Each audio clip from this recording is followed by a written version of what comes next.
these swirling smoke clouds of fire, that are burning up your forest of virtue. And so this is exactly what anger does. Yeah. And when you get a wind, when it's windy and there's a fire, oh, it's even worse, because the wind, spreads the fire like that.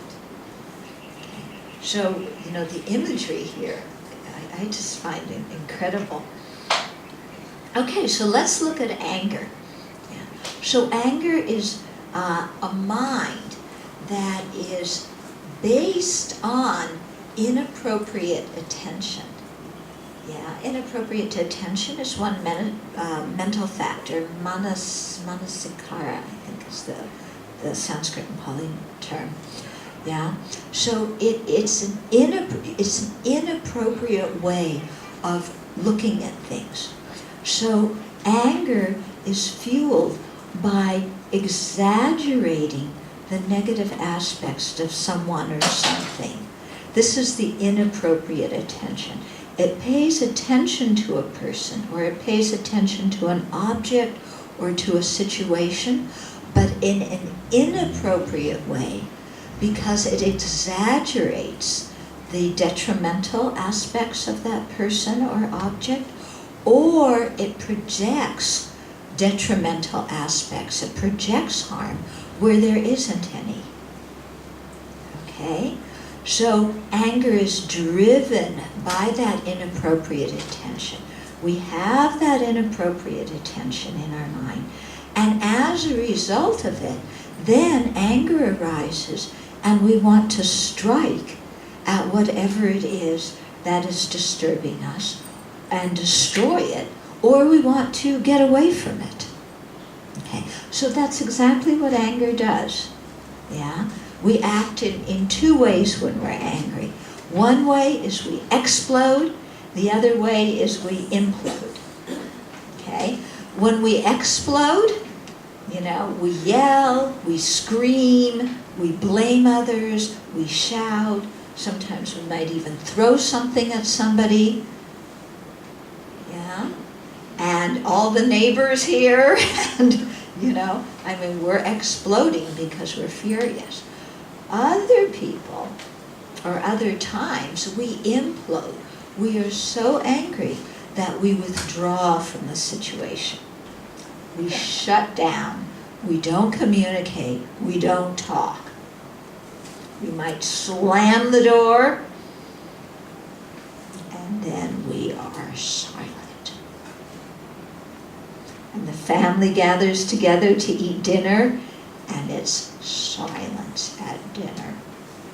You ever had a family dinner like that? Your stomach. It's so hard to eat then, isn't it? Your stomach's tied up. It's tied up in knots. Okay. So, how many of you tend to be on the exploding side when you're angry? Oh, come on. How many of you explode when you're angry? You yell, you scream, you shout, maybe you throw something. Okay. How many people implode? You withdraw into yourself, you don't talk, you have a pity party. Yeah.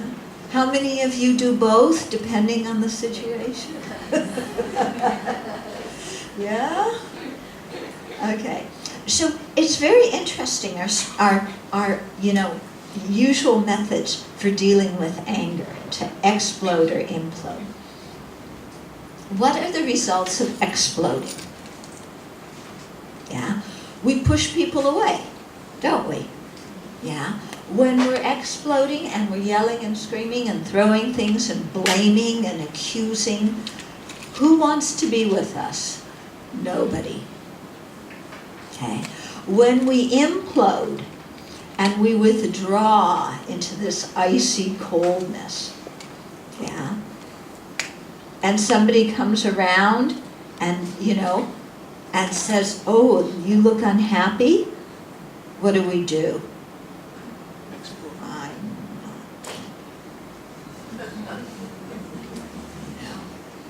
we just won't even engage. We push somebody away.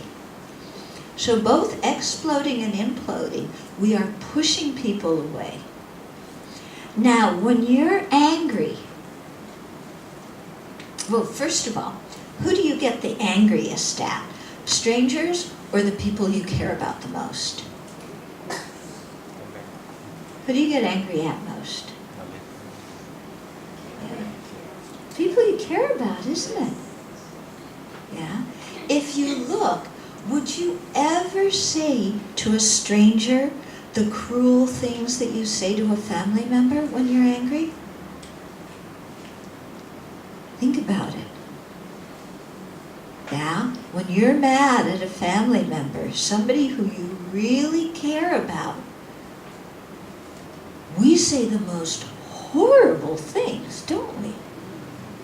The most horrible things to the people we care about the most. We would never speak that way to a stranger. You know, we may get mad at a stranger, yeah, but, you know, not like we get mad at somebody we care about. Okay. So when we're angry at a family member, our behavior is pushing that person away. Is that really what we want at that moment when we're unhappy? To push that person away? When you're unhappy and you're angry because you're unhappy, what is it you're really wanting in your heart? Are you really wanting to destroy the relationship and push that person away? Or are you really wanting to be close to that person? What's really in your heart? Yeah. What is it? Think about it. What's really in your heart?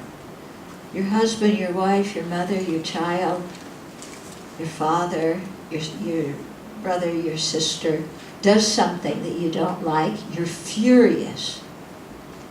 In the depth of your heart, what kind of relationship do you really want to have with that person?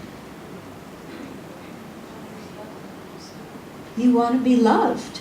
And you want to be able to love them, don't you? Yeah? In the depth of your heart, when you're angry at somebody that you're close to, really what's going on is you really want to be in harmony and to be close to them. But the anger is like a fire. You know, it's like we're on fire. And nobody's going to come close to fire. Yeah? So our anger is actually self-defeating, isn't it? The anger is actually bringing about the opposite of what in the depth of our hearts we really want, which is to be close.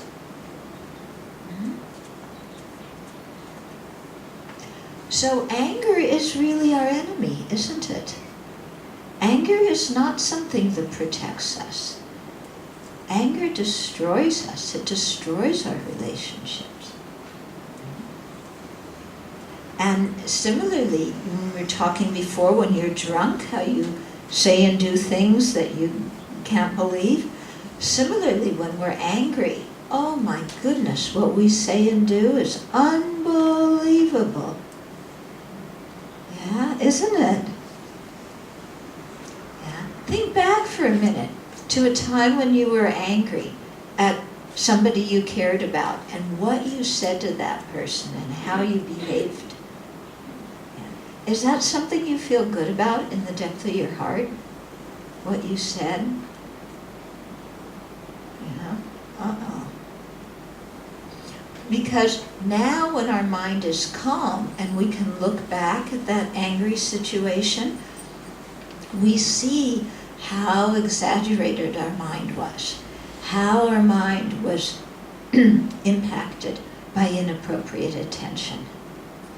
Sometimes, you know, we can look back at what we got angry at and we go, why did I get so angry at that? Has that ever happened to you? Like, okay, they said that, they did that. Why in the world did I get so bent out of shape and yell and scream and accuse them and insult them and humiliate them and denigrate them and say all these awful things that now I feel very ashamed of having said? But I'm too proud to go and apologize. Right? It's like, oh, I acted ghastly, but I don't want to apologize. In fact, actually, maybe they should apologize to me. Because why did I say all those awful things? Because they did this and this and this and this and this and this and this, and it's actually their fault. Why did I get angry? They made me angry. My anger is their fault. They should apologize to me. There's pride, isn't it?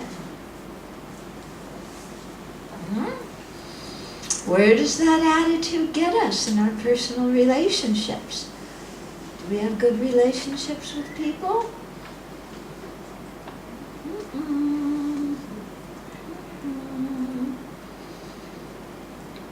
And then we say, oh, my family relationships are so terrible. I can't talk to my husband. I can't talk to my wife. Yeah. Well, we have to look at our behaviors sometimes. Because sometimes the people that we're closest to, we take so much for granted. We consider them like a part of ourselves. Like, I can say anything I want to you, and you're just supposed to take it. Okay? And that's not true. Our family are the people that we should be the most polite to. But often, they're the people that we're the rudest to. But sometimes just using basic manners in a family situation can be so helpful. Yeah. Dear, please, could you help me? Instead of, get off the couch and get over here and help me. Two ways of saying the same thing, isn't it? Yeah. Or you're speaking to your child. Yeah. Okay. We got to get ready, you know. I'm driving you to school. Let's get ready. I'll race you and make it into a fun game. You know, who can brush their teeth the fastest? Who can get dressed the fastest? And you make it into a game with your child, you know, getting ready to go for school. Or you become a drill sergeant. Get out of bed, you lazy slob, and go brush your teeth and wash your face. You're always late for school. Some parents talk to their kids that way, don't they? You know, just like the kids, you know, they're a drill sergeant in the army giving orders. Yeah. So, you know, one way of speaking, the care and affection comes across. The other way of speaking, the anger comes across. And, you know, what kind of family relationships we have depends on how we act towards people. And if we just let our anger run the show and we're not polite to the people we live with, then why are we so surprised when our children don't want to talk to us? Why are we so surprised when the marriage falls apart? Yeah. Because, you know, we need to take some responsibility there. Was I really being polite and courteous and sincere and helpful to the people I live with? Or was I always telling them that they should be polite and sincere and respectful to me?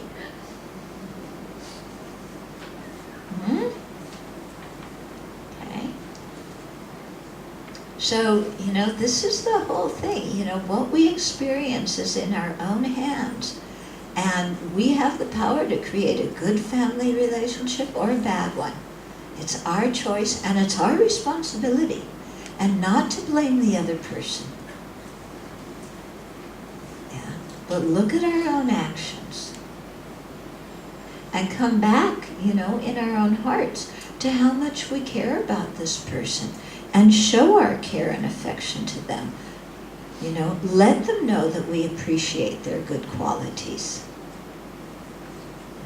If you do this in a family, you're going to have a much more harmonious family than if you're always pestering your spouse or your kids or your parents or whoever it is. Yeah? Okay? So anger burns down the forest of our virtue, and it burns down the forest of our peaceful and harmonious relationships with other people. So both ways of anger, if you explode, you know, you're pushing people away, but also if we implode. Yeah. And I really emphasize this because sometimes, not all the times, but sometimes you'll find gender differences. Yeah, men are given permission to get angry and yell and scream. Women are told that we're not supposed to yell and scream and do all of these things. Sometimes we do anyway. But we're told, you know, we're not supposed to, because you're called a bitch if you're a woman and you get angry. Aren't you? Yeah, I mean, it's a word. That's what people call. So then what we do is we stuff our anger inside. Yeah. I'm not supposed to show anger. Maybe I was punished as a child when I showed anger. You know, my brothers could get angry because, well, they're boys, but I'm not allowed to get angry. Yeah. So then you stuff the anger inside your heart, but then it comes out in the behavior too. Yeah. It's like, I just won't talk to you. Shut down. Won't talk to you. Like I said, somebody comes along and says, oh, it looks like you're upset. I'm not upset.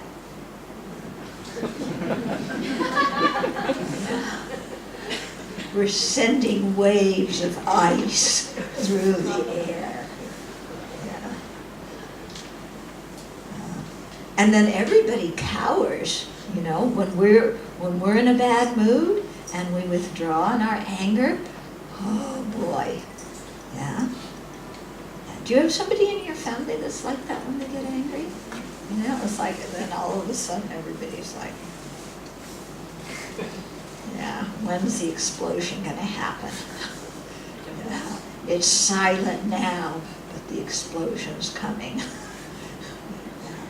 So, you know, to realize the effect that our uncontrolled anger has on others, and also to realize how painful anger is in our own hearts.